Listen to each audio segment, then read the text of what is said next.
Your eyes sometimes have a funny way of playing tricks on you. For example, what do you see when you look at this picture? There are actually two women here, an old woman and a young woman. Not everyone can see both. If you can't see them, try looking at the old woman's chin here, or the young woman's chin here. If you still can't see them, they are there. Trust me, I'm a Christian. But I wonder what you've seen as you've looked at the picture of Jesus in Mark's Gospel. Because in a similar way, as we look at Jesus, there are two aspects to his identity, two faces to be seen at the same time. There's the human face of Jesus, but there's also the divine face of Christ. And not everyone can see both. Some of us, just like the disciples, can stare at the face of Jesus for years, and all we can see is the man. Like the disciples in Mark's Gospel, it's possible to spend lots of time in Jesus' company and yet be totally blind to the divine face of Christ. Well, what did the disciples see when they looked at him? They saw an apparently uneducated man who taught as no one had ever taught. They saw a man who cured incurable diseases, a man who could control nature with a word, a man who took the hand of a corpse and raised it to life, a man who demonstrated authority to forgive sin. They saw him do all these things. They asked themselves in Mark chapter 4, who is this? And yet incredibly, they're still blind to the answer Jesus has been giving them all along. By the time we get to Mark chapter 8, Jesus is exasperated with them. He says, "Do you still not see or understand? Are your hearts hardened? Do you have eyes but fail to see and ears but fail to hear?" If being a first-hand witness of all these staggering events is not enough to make them see who Jesus is, then what hope is there? Who can possibly cure that kind of blindness? And then, as if to answer that question, Jesus gives a blind man his sight. But this healing is unique. It's the only one that happens gradually. They came to Bethsaida, and some people brought a blind man and begged Jesus to touch him. He took the blind man by the hand and led him outside the village.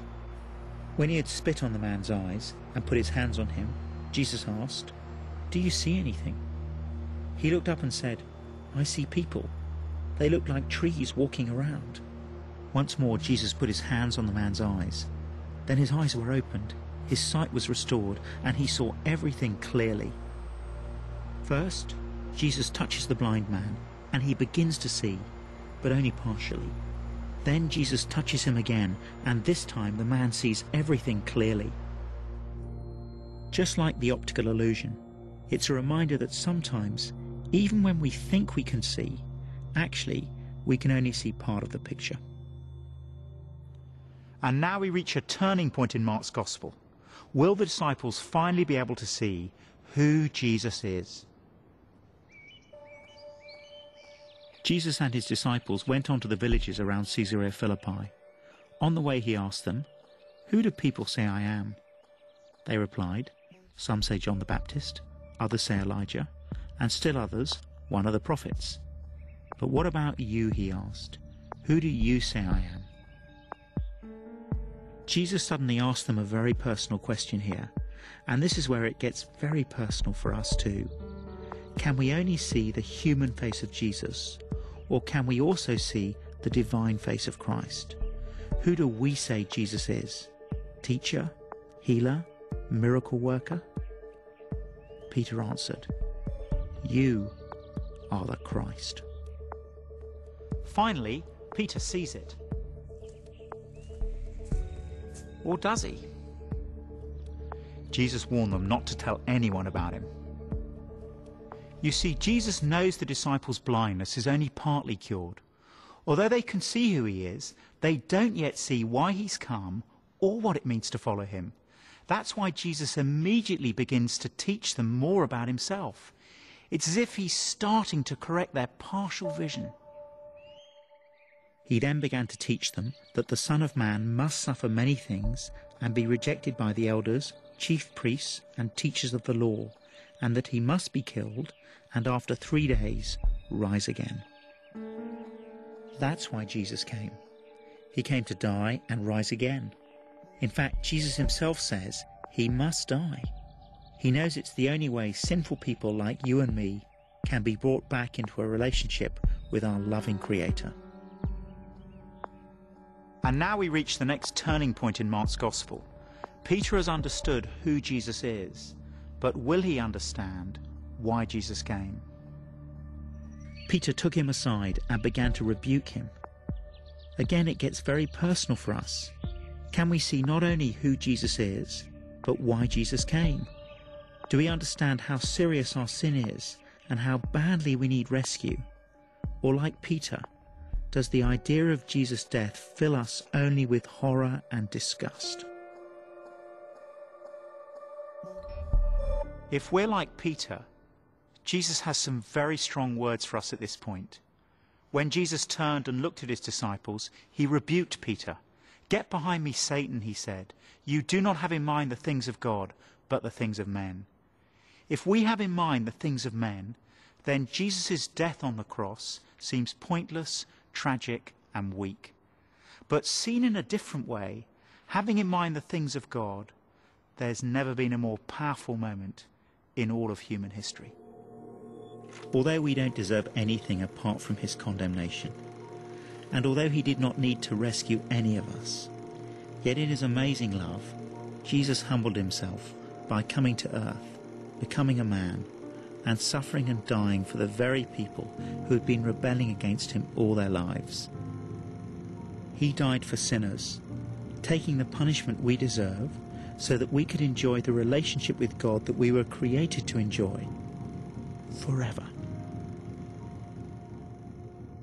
But there is one more thing the disciples need to understand before they can see everything clearly, because it's not enough to see who Jesus is. It's not even enough to see why he came. Just like the disciples, we also need to see what it means to follow him. Jesus says if we are his followers, we'll do two things. We'll deny ourselves and take up our cross. Then he called the crowd to him along with his disciples and said, "If anyone would come after me, he must deny himself and take up his cross and follow me." The explorer Ernest Shackleton, when he was looking for people to go with him on his exploration of the Antarctic, reportedly placed an ad in a newspaper. It said simply, "Men wanted for hazardous journey, low wages, bitter cold, long hours of complete darkness, safe return doubtful, honour and recognition in event of success."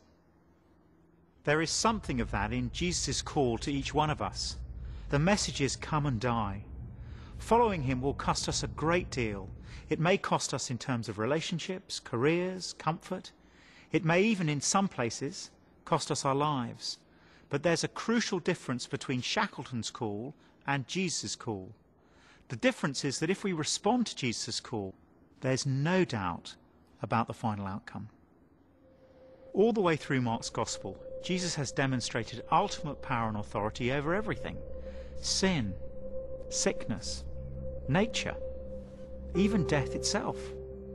He has shown time and again his love, his mercy, his grace, even to the most broken, rejected people. If we give our lives to him, it's not a suicidal gesture. In fact, it's the complete opposite.